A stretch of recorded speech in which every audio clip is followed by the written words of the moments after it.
Mad Sick Reggaeville. Reggaeville family, this is Reggae Jam 2015 and I have with me a good brethren of mine all the way from Jamaica. This is Micah, Shemaiah. Micah, how are you feeling? Good one. Nice, so am I, man. Yeah, the vibe's nice and good. Yeah, enjoying Reggae Jam so far? Well, I'm sure when you see me in Jamaica, I don't smile this much, so Yes, definitely I'm enjoying it. You know what I mean? Yeah, man, the people accepting of our music, which is always a good thing. And the reception from the crowd was very good, you know what I mean? And everybody's showing us love, so, and that's what we live for, you know? Yeah, man. And it was an excellent performance. You shared the stage actually with a couple of brethrens, people like Exile the Brave, Addis Pablo. And you're not just doing that here. This was not just coincident that you shared stage time together, because you actually do it quite a lot of times, especially like every Thursday, I could say, right? Tell the people what's happening in Kingston, in your hometown, every Thursday. Every Thursday we have Vinyl Thursday, you know what I mean? Which right now is that the down-to-earth session. That the session will keep you, you know? Yeah, so some little youth come from a little humble upbringing and we just decide, say, you know what? Vinyl is our medium and vinyl is a medium in which we're going to promote our music. And we just started Vinyl Thursday. Just big up Roughneck anyway in the world. He brought 2 turntables for us out of the blue and the thing just kick off. And right now we have a very steady thing going on. Exile the Brave, people like Kazam, Infinite, Rassi is a feature as well. Yeah. TJ, Liquor Briggy, you know what I mean? And Veggie Meals on Wheels, they're the ones who's hosting it right now.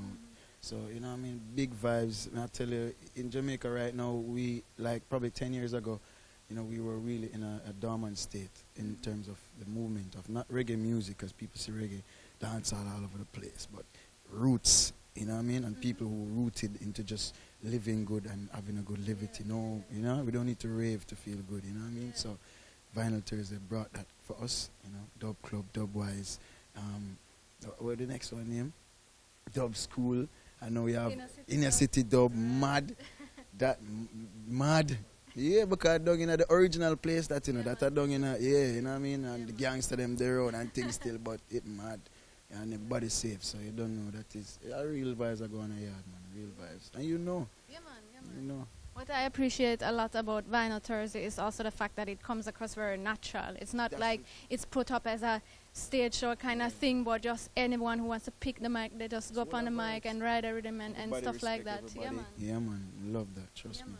And speaking of the natural vibes, that's also one thing that I really appreciate about you, because, I mean, I think the music that you do, it's a natural thing. Your name, that's not an artist name, that is your real name, your birth name. Would you say music is naturally given for you to do, or how did it come across for you to make music and start doing that?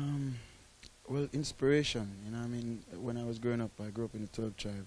As Rassi said earlier, a whole heap of greats would come see, so when we saw them, what we were at the time when I was growing up, people don't know these things, but back in the early 70s and the early 80s, I was born in the early 80s, and when I was growing up, it's like Rasta was like dirty dread, dirty, you know what I mean? People used to splash up me and my family up on the road and them thing there.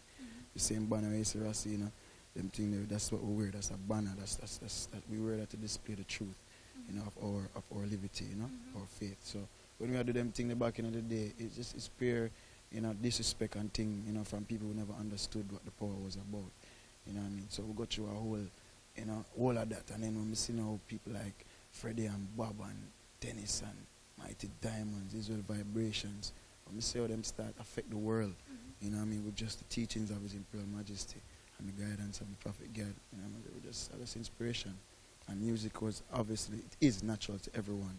It is. Not everyone can sing and play instruments, but music is natural to everyone. So we just take our time and, we just farm Java, Evil, all of them things there, Chronics, Kabaka, went to school with Kabaka and them. So we know the whole movement from them timeless. So all we did at par, and we decided, so, we're going to take over the business, because the business have to change.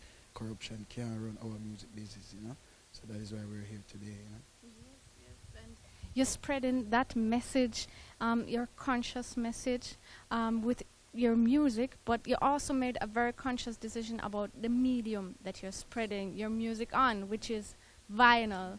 why is also with Vinyl Thursday, why is that so important to you? Is it the sound of the warm analog sound, or why did you choose that medium? Because it's not that easy to work with that. But you know it. I mean, that's one of them, the warm analog sound. I mean, that to me, I mean, you can listen to whole heap of music and say, boy, you know, that music, you know, is for that or blah, blah, blah. But we know that vinyl, it definitely suits reggae music, you know, because that's what the people really feel from it, a warm kind of loving vibe. Like, you know, you can actually pull in them, you know. So vinyl provides that. And not only that, it's an experience. It's like, you know, having a record, you know, put on a record and make sure the needle drop right. And it's just, you know, a physical experience, you know. And I think the world has gone away from a lot of that.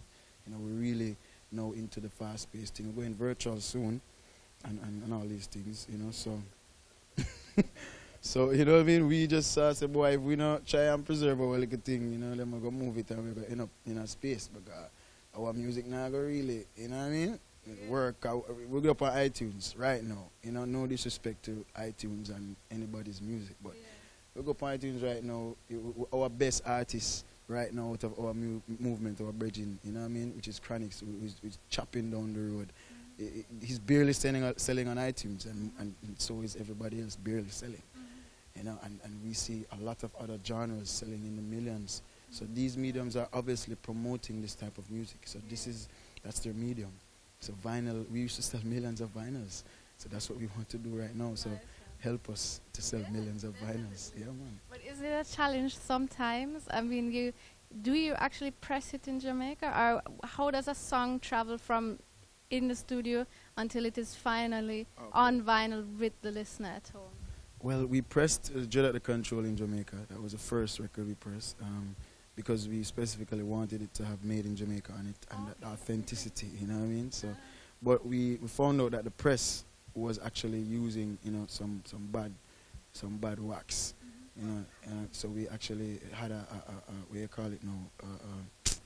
In a vinyl world, let me say like the middle was off or something like that. So the vinyl didn't sound as though we wanted it to sound, and you know, so we decided to go overseas. So that's when we linked up with Cornerstone Music in Japan, and people like Buy Reggae, and you know what I mean, which is Buy Reggae is in Germany as well, and Mark doing a great work as well, you know. So you know, other people out there who are putting the music across, and we just link up with them and make it work because they are actually doing the vinyl, and for us to find people who are interested and doing vinyl, you don't know that not easy. So. Yeah, we won't find them, we just give thanks to them, you know. Yeah, man, it's rough, but we are doing it and it'll work. Yeah, man. So what feedback have you gotten on the fact when you first put out the first vinyl? Because at that point, there was very few vinyl for reggae fans to actually buy as a physical copy. So what feedback have you gotten? The Control, as people are saying, it shot, you know what I mean? The vinyl sold off in, I think is like 3 months, which normally is very hard to sell a vinyl in like 5 years. To sell 500 copies, because that's how small our industry is. You know what I mean? Our industry is like you sell 500 copies, you make back your money, and you keep the music growing. You know what I mean? So a lot of people see this going on. It's not something where we're getting rich or nothing like that. It's really sacrifice. You know what I mean? And to preserve something for all you them to come and see, and something tangible. You know, we have to make that sacrifice. So, you know, and it'll work, as I said. You know, we give thanks. And coming up on vinyl still is your brand new album, just dropped. Original Dread is out for the people to buy on iTunes already, so you can check it on the internet. But if you want to get the vinyl, that will still come up as well. Very soon. Yes, and tell the people what the record is all about, message-wise, but also musically. Yeah, the record is first and foremost it's a tribute to the sound system culture. You know what I mean? Also a tribute to my dad. You know, who is people keep calling me Original Dread, but I didn't write the album for me. It's actually my father who was Original Dread. Yeah. I came and saw him as a Rastafarian, you know, and he taught me what I needed to know so I could find the spirit for myself. You know, so I appreciate that he did for me. I said, enough. I have a whole heap of brethren with them, father never do that for them. You know. So I give thanks to that. So first and foremost, you know. And then as we said, the sound system, it's a flag. You know, we see bigger sound, we see better things happening in Europe for the sound system culture in Jamaica.